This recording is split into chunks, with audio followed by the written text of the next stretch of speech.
देखो, फोर्स क्या है, एक पुश और पुल। किसी बच्चे से भी पूछोगे तो वो यही बताएगा कि फोर्स क्या है, पुश और पुल, है ना।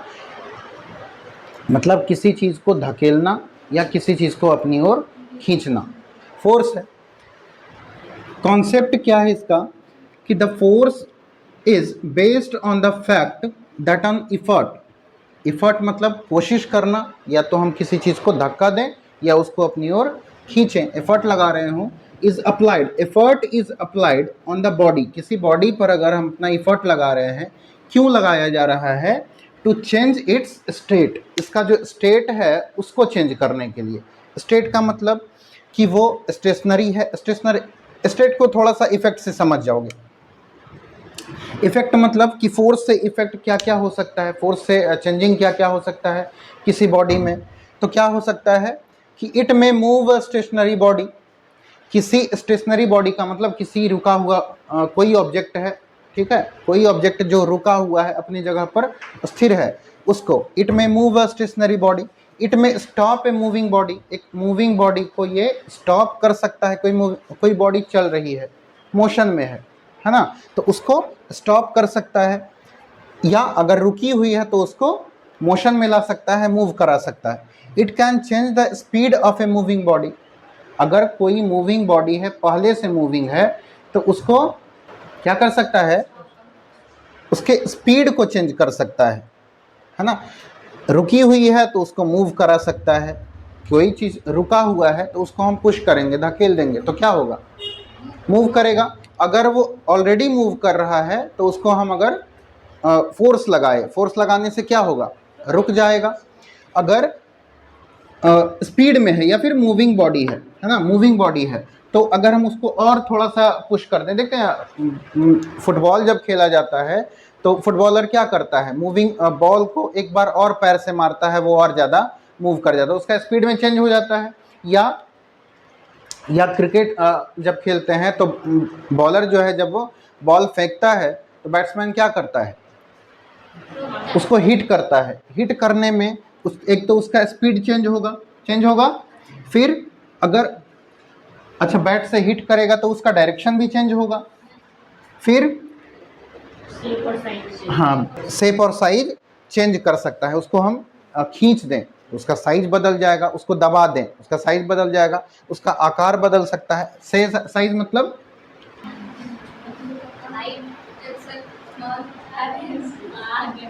हाँ, एक्सेल, डबल एक्सेल,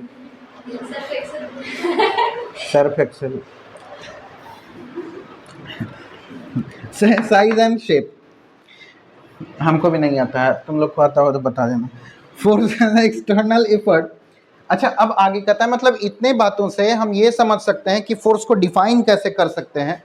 तो कह रहा है force is an external effort. External effort का मतलब क्या होता है कि कोई ऑब्जेक्ट मूव कर रहा है या कोई ऑब्जेक्ट रुका हुआ है, ठीक है, तो वो अपने से नहीं हो जाएगा। अगर रुका हुआ है तो अपने आप चलने लगेगा, या फिर चल रहा हो तो अपने आप रुक जाएगा, ऐसा नहीं होगा, ठीक है। जब तक कि कोई बाहरी फोर्स उस पर, कोई बाहर से उस पर इफर्ट नहीं लगाएगा तो वो खुद से नहीं होगा। इसलिए कहा गया है कि वो इंटरनल इफर्ट नहीं है कि अपने से हो जाए, है ना, वो एक्सटर्नल इफर्ट है। उसको बाहर से अगर पुश किया जाएगा तब वो क्या कर सकता है, वो tends to set a stationary body, किसी रुके हुए बॉडी में मोशन ला सकता है, या स्टॉप ए मूविंग बॉडी, या किसी मूविंग बॉडी को स्टॉप कर सकता है। क्लियर है? एक बार पूरा बोर्ड को आप अपनी कॉपी में नोट कर लीजिए। आगे वाला टॉपिक अभी हम लोग देखते हैं। तब अगला टॉपिक है बैलेंस्ड एंड अनबैलेंस्ड फोर्स। सबसे पहले बैलेंस को देखते हैं। ये है सरफेस, ये जो ब्लू लाइन है वो है सरफेस, वो सरफेस जिस पे ये बॉक्स रखा हुआ है। फ्रिक्शन फोर्स इस ओर काम कर रहा है, और आपके द्वारा जो फोर्स दिया जा रहा है वो किधर लग रहा है, उसके अपोजिट। मतलब दोनों फोर्स एक दूसरे के अपोजिट होते हैं, हमें मालूम है। समझिए कि वेट क्या है, वेट क्या है, फोर्स है।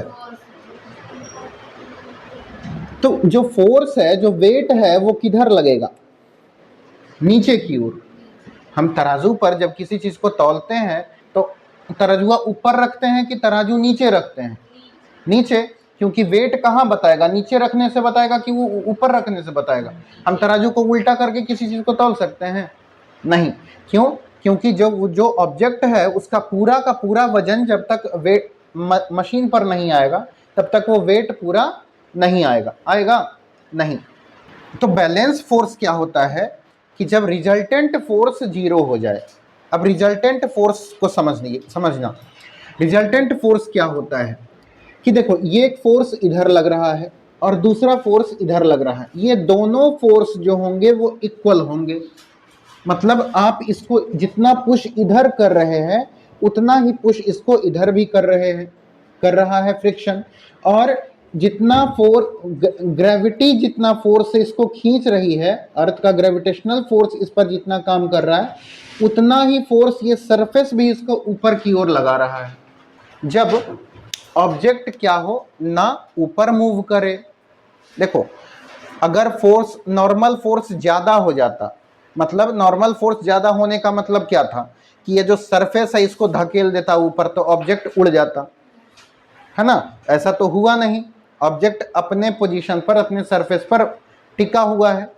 दूसरा कि अगर वेट इसका ज्यादा होता तो जो सरफेस है उसको तोड़ के नीचे चला जाता, तो वो भी नहीं हुआ ना। जो सरफेस है वहां पर ऑब्जेक्ट टिका हुआ है, तो मतलब ये जितना फोर्स ऊपर लगा रहा उतना ही फोर्स नीचे। तो मैं ऐसा समझो ना, बैलेंस फोर्स को एकदम हल्के से डिफाइन कर लो कि तुम और तुम्हारा दोस्त, है ना, दोनों क्या कर रहे हैं? धक्का मुक्की कर रहे हैं। ना तो तुम उसको 2 डेग पीछे कर पा रहे हो, ना 2 डेग खुद पीछे हो रहे हो। इसका मतलब क्या है कि तुम दोनों के पास समान ताकत है, एक जैसा बल लगा रहे हो। इसका मतलब यह है कि वो तुम दोनों का जो नेट फोर्स होगा वो क्या होगा? जीरो होगा। मतलब जो ऑब्जेक्ट इधर पुश कर रहा है और जो फोर्स इधर पुश कर रहा है, उन दोनों फोर्स का जो मैग्नीट्यूड है वो क्या होगा? इक्वल। उसी तरह से नॉर्मल फोर्स और फोर्स ऑफ ग्रेविटी का भी मैग्नीट्यूड जो होगा वो इक्वल होगा। रिजल्टेंट फोर्स अगर जीरो हो जाए, जीरो मतलब कि इधर से मान लो लग रहा हो 5 न्यूटन और इधर से भी ये लगा रहा हो 5 न्यूटन का फोर्स। अगर 5 न्यूटन इधर भी है, 5 न्यूटन इधर भी है, तो 5 न्यूटन क्या हो जाएगा?